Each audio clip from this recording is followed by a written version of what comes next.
자매 이름이 아니고 김교리, 김윤리 뭐 이런 식으로 교리와 윤리는 다른 것입니다. 특별히 바울 서신에는 이 두 가지의 차이점이 현저하게 드러납니다. 사도 바울은 교리부터 말하고 교리를 다 말한 다음에 윤리를 항상 말합니다. 교리는 뭘 말하느냐? 결국은 인간을 구원하기 위하여 하나님이 이루신 일을 말하는 것이 교리입니다.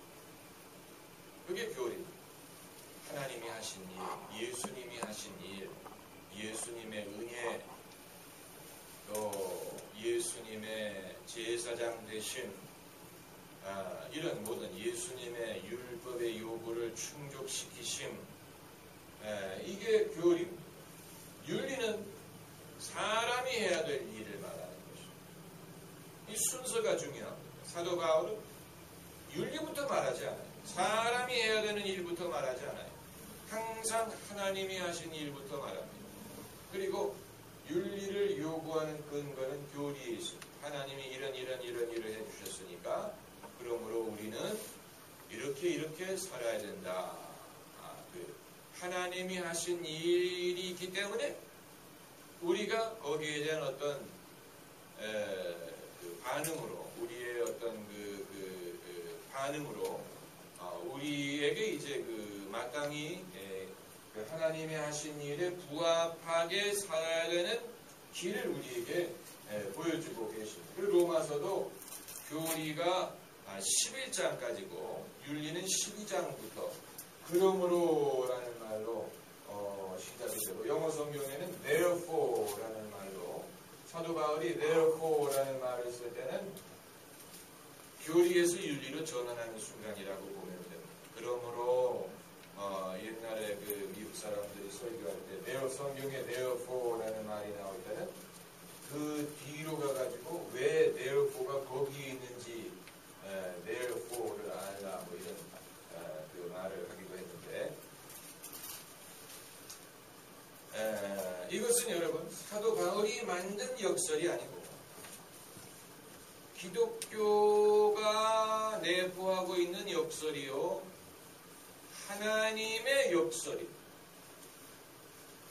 오늘날 기독교인, 우리나라의 기독교인을 둘러싼 모든 도덕적인 논란은 한국 사람이기 때문에 있는 게 아니고, 한국 사람이 예수님을 믿었기 때문에 일어나는 게 아니고, 한국에만 일어나는 일이 아니고, 기독교를 믿는 사람이 있는 모든 곳에 일어나는 논란이고, 기독교에 내재된 갈등, 그건 죄인인 죄인인 인간을 하나님이 용서하시고 구원하시고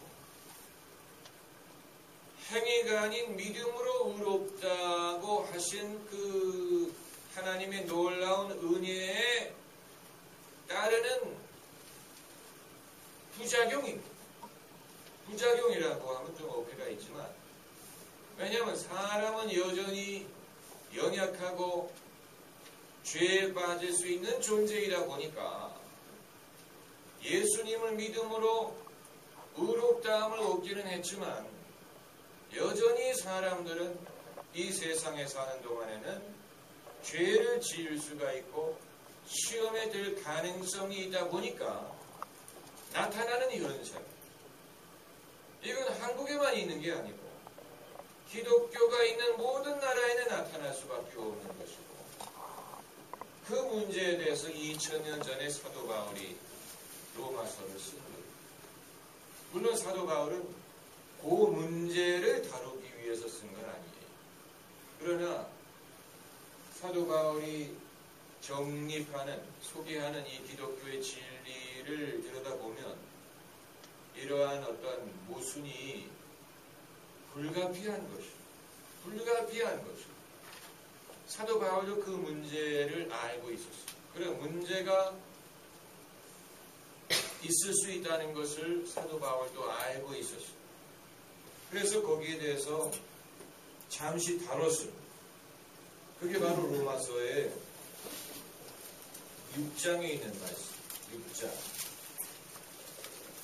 로마서 6장 1절에 있는 말씀이 바로 그것입니다. 로마서 6장 1절에 그런즉 우리가 무슨 말하리요? 은혜를 더하게 하려고 죄에 거하겠느뇨? 이것은 수사학적으로 자기가 질문을 하고 자기가 답하는 식으로 말을 하는 거죠. 자기가 질문을 하고 자기가 답하는 식인데, 이 질문은 어떤 특정인이 하는 질문을 인용했다기보다는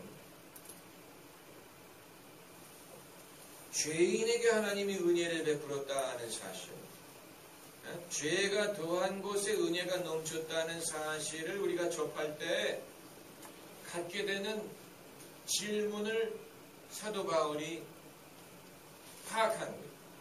그게 뭐냐면, 죄인에게 은혜를 베푸신다면 그럼 은혜를 받으려면 우리가 죄를 지어야 된다는 얘기가 아니냐. 하나님이 죄인에게 은혜를 베푸시고 죄가 더한 곳에 은혜가 넘치는 것이라면 하나님의 은혜를 받기 위해서 우리가 죄를 지어야 된다는 얘기가 아니냐. 대부분 맞는 얘기죠. 맞는 얘기. 많은 교회가 간증 집회 강사로서 초청하는 사람들을 보면은